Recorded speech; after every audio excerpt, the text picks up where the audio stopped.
Hello everyone, I hope you all are doing well. So आज की इस video में हम एक इम्पॉर्टेंट टॉपिक के बारे में बात करेंगे। और तो जैसा कि आप सब जानते ही हैं, कंपटीशन कमीशन ऑफ इंडिया ने अमेज़न की एक डील थी 2019 की, उस पे जो है वो एक 200 करोड़ की जो यहाँ पे पेनल्टी लगाई है। तो थोड़ा डिटेल में जान लेते हैं आखिर में ऐसा क्यों किया गया। तो जो कंपटीशन कमीशन ऑफ इंडिया है, यहाँ पे आप देख रहे होंगे, कंपटीशन कमीशन ऑफ इंडिया ने क्या किया, इन्होंने अमेज़न ने एक डील साइन की थी 200 200 मिलियन डॉलर्स की। किसके साथ? फ्यूचर्स कूपन्स प्राइवेट लिमिटेड के साथ।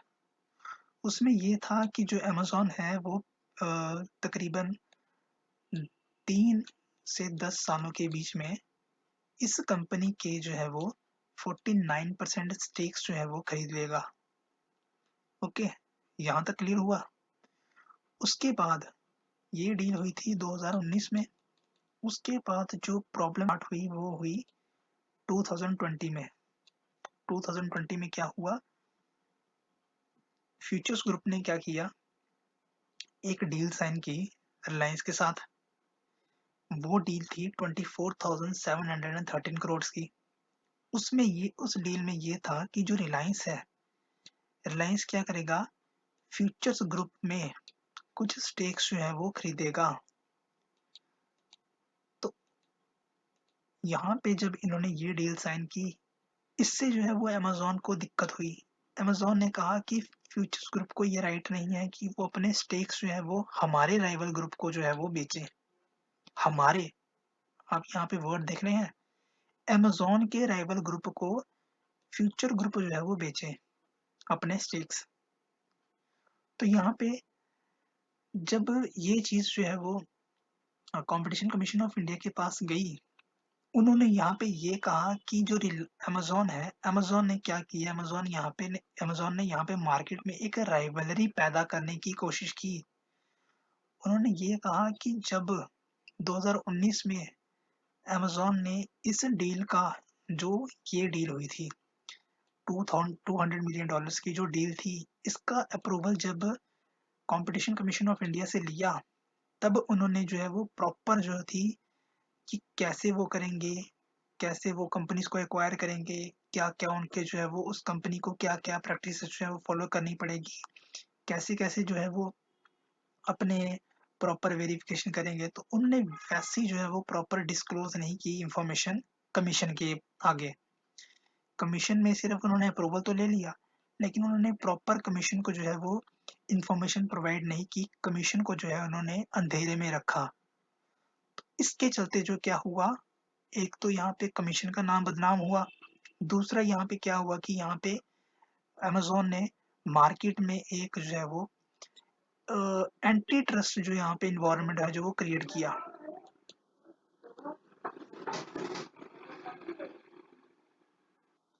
और कंपटीशन कमीशन का काम ही यही है कि जो कंपनी, जो भी फर्म, जो चाहे वो नेशनल हो चाहे वो इंटरनेशनल फर्म हो, कोई भी कंपनी अगर एक जो है वो फेयर कंपटीशन ना खेलते हुए एक अनएथिकल प्रैक्टिस जो है वो अपनाती है, उस पे जो है वो कार्रवाई करती है। उसी के चलते जो है वो 200 करोड़ की जो है वो पेनल्टी अमेज़न पे लगाई गई। उसके साथ-साथ 2 करोड़ की जो पेनल्टी जो है वो एक और लगाई गई। ज़्यादा हम टेक्निकल चीज़ों में नहीं जाएँगे, हमारे एग्ज़ाम के लिए जो है वो ऊपर-ऊपर से चीज़ें जो है वो इम्पोर्टेंट है। उसके बाद यहाँ पे इनको जो है वो 60 दिन का समय दिया गया कि 60 दिन में भाई आप जो है वो अपनी पेनल्टी पे कीजिए, विद पूरे प्रॉपर नोटिफ़िकेशन, पूरे प्रॉपर इन्फॉर्मेशन के साथ कि क्या-क्या आपने जो है वो अपनी गलतियों को कबूल कीजिए कि क्या-क्या आपने जो है वो माल प्रैक्टिस जो है वो आपने अपनाई है, उसके साथ आप जो है वो अपनी पेनल्टी पे कीजिए।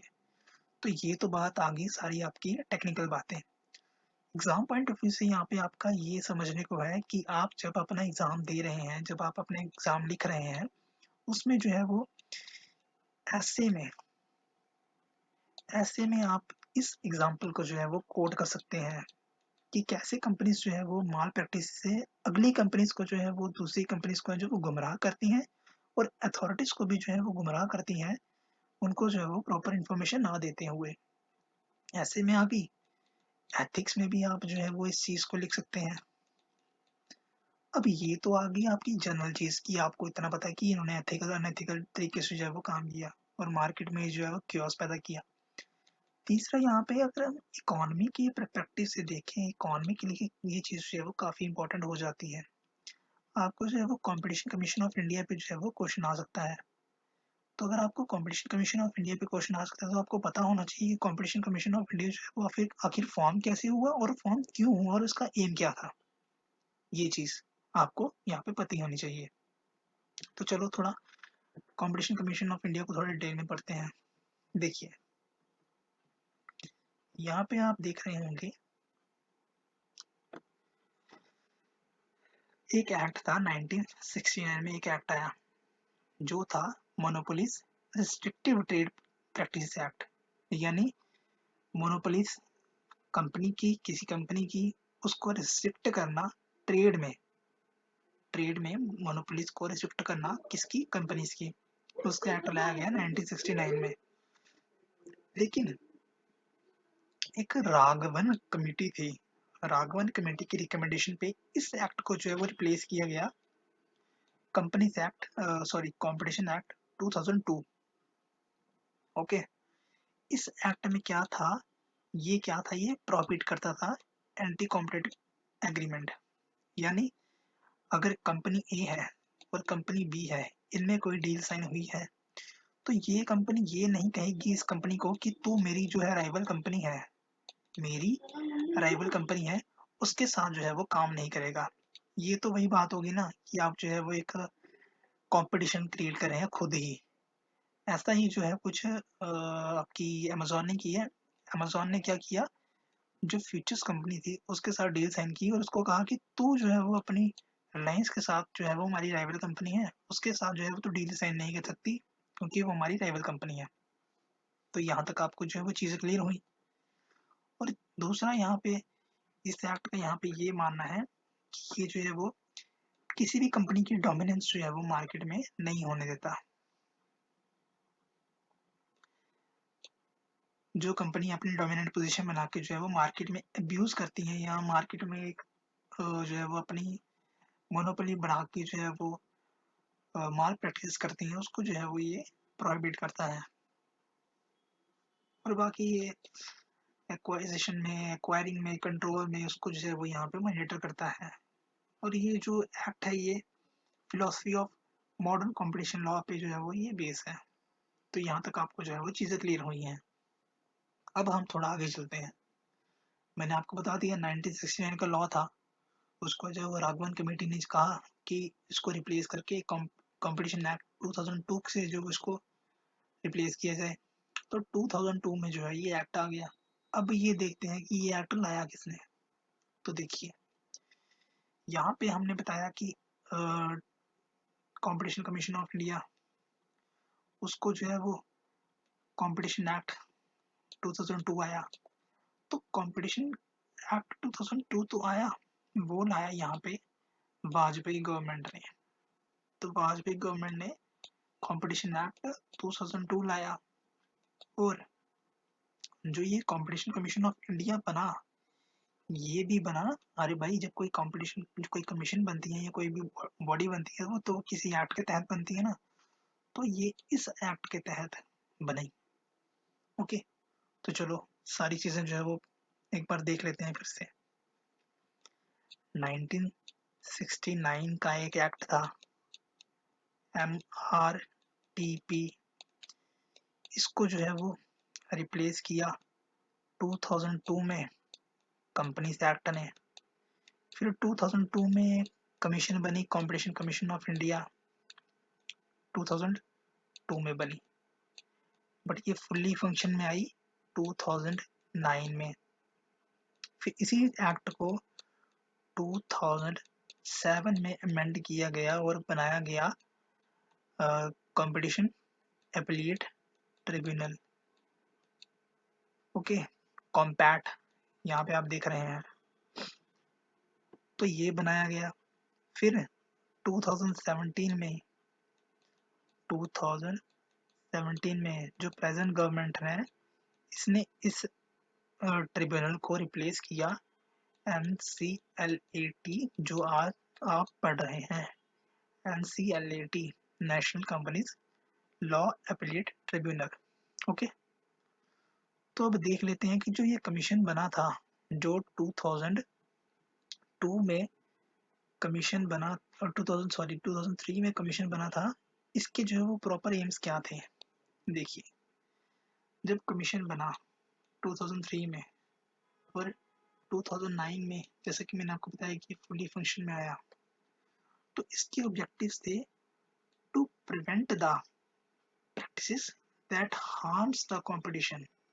जैसे कि आप इसके नाम से सुन रहे हैं कि ये कंपटीशन कमीशन है, तो इसका काम क्या है कि जो भी चीज़ जब फेयर कंपटीशन होता है उसको हार्म करती है, उसको जो है वो प्रिवेंट करना, और एक सस्टेनेबल कंपटीशन जो है वो हेल्दी कंपटीशन कंपनीज में, कि आपने जो है वो हेल्दी कंपटीशन बढ़ाया कंपनीज में, वो जायज़ है। और जब कंपनीज जो है वो कुछ भी करती हैं, चाहे वो एग्जांपल ले लीजिए आप, टेलीकॉम कंपनी से, अगर एक कंपनी ने प्राइस बढ़ाया तो दूसरी कंपनी जो है प्राइस बढ़ाएगी, तो यहाँ पे क्या होगा, खुद तो ये कंपटीशन कर रहे हैं, लेकिन यहाँ से नुकसान किनका हो रहा है, नुकसान हो रहा है कंज्यूमर्स का। तो कंज्यूमर्स का नुकसान ना हो इन कंपनीज के कंपटीशन से, उसको जो है वो प्रोटेक्ट करती है commission, competition commission of India. और चौथा यहाँ पे इनका ये ऑब्जेक्टिव है कि ये एक फ्रीडम जो है वो, जो फ्री मार्केट जो है वो, फ्री ट्रेड एक यहाँ पे बनाए रखे मार्केट में। तो ये चीज़ आ गई। अब यहाँ पे थोड़ा मेंस के पर्सपेक्टिव में देख लेते हैं कि कंपटीशन कमीशन के जो है वो और क्या क्या जो है वो रोल्स हो सकते हैं।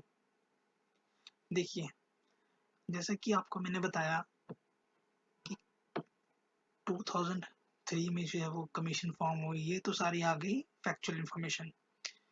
लेकिन यहाँ पे अगर आप अपना आंसर कोई भी लिख रहे हैं, तो आप अपने आंसर में ये लिख सकते हैं कि जो कमीशन है, कंपटीशन कमीशन ऑफ इंडिया, अगर इस पे क्वेश्चन पूछा जाता है आपको, या NCLAT पे क्वेश्चन पूछा जाता है, तो आप ये बता सकते हैं। आपको थोड़ा डिटेल में पढ़ना पड़ेगा, इसकी जो है वो हम अलग से एक वीडियो बना देंगे इसके ऊपर।